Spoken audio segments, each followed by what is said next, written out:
Jika Paulus tidak pernah ada, apakah kekristenan juga tidak akan pernah ada? Pertanyaan ini sering dipakai untuk menyerang iman Kristen. Bahkan tidak sedikit yang berkata, Yesus hanya nabi, Pauluslah yang menjadikan Yesus Tuhan. Tapi benarkah demikian? Ataukah ini hanya mitos yang terus diulang tanpa pernah diuji secara serius? Kali ini, fakta Alkitab akan membongkar klaim, benarkah Kristen adalah agama Paulus? Bukan dengan emosi, tetapi dengan fakta Alkitab dan sejarah. Inilah dia fakta Alkitab.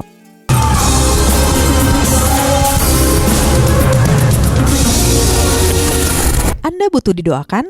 Hubungi kami di 0822 1500 2424. Kekristenan ada sebelum Paulus bertobat.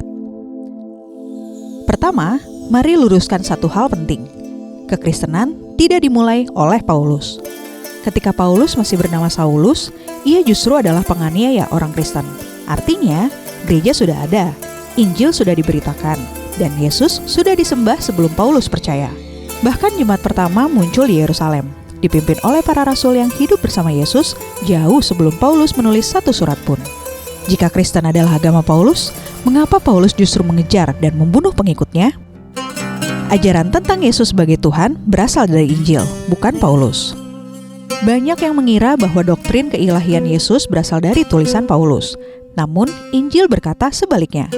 Yesus mengampuni dosa, Markus 2 ayat 5-7, mengakui satu dengan Bapa, Yohanes 10 ayat 30, menerima penyembahan, Matius 14 ayat 33, dan menyebut dirinya Tuhan atas hari Sabat, Markus 2 ayat 28. Semua pernyataan ini terjadi sebelum Paulus bertobat. Paulus tidak menciptakan Yesus sebagai Tuhan. Ia hanya memberitakan siapa Yesus menurut kesaksian para rasul dan gereja mula-mula. Paulus tidak mengajarkan Injil yang berbeda. Dalam Galatia 1 ayat 8, Paulus dengan keras berkata bahwa jika ada yang memberitakan Injil lain, terkutuklah dia. Mengapa Paulus berkata demikian?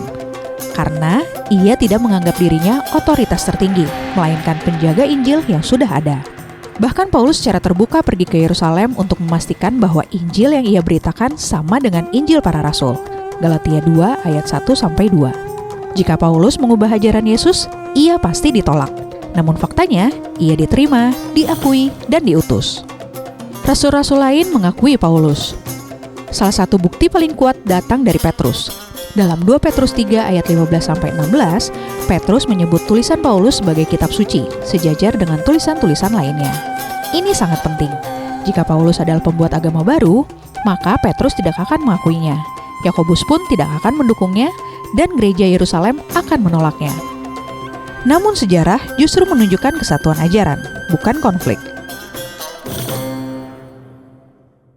Topik Kristen adalah agama Paulus adalah salah satu serangan populer dan berulang terhadap ajaran fundamental kekristenan, terutama yang datang dari ajaran di luar Kristen, baik dalam polemik teologis maupun konten media sosial. Kekristenan bukan agama Paulus. Kekristenan adalah iman kepada Yesus Kristus yang disalibkan dan bangkit. Paulus bukan pencipta Injil. Ia adalah saksi yang diubahkan oleh Kristus dan setia memberitakan Injil yang sama dengan para rasul lainnya. Menolak Paulus tanpa membaca Injil adalah kesalahan besar, dan menuduh kekristenan sebagai agama Paulus adalah klaim yang tidak tahan uji sejarah maupun Alkitab. Jika Anda sedang bergumul dengan iman, pertanyaan teologis, atau serangan terhadap kepercayaan Anda tidak sendirian. Ada tim layanan doa cahaya bagi negeri yang siap mendengarkan, mendoakan, dan melayani Anda dengan kasih Kristus. Hubungi kami di nomor 0822 1500 2424. Dan mari berjalan bersama dalam terang kebenaran Tuhan. Demikian fakta Alkitab hari ini. Tuhan Yesus memberkati.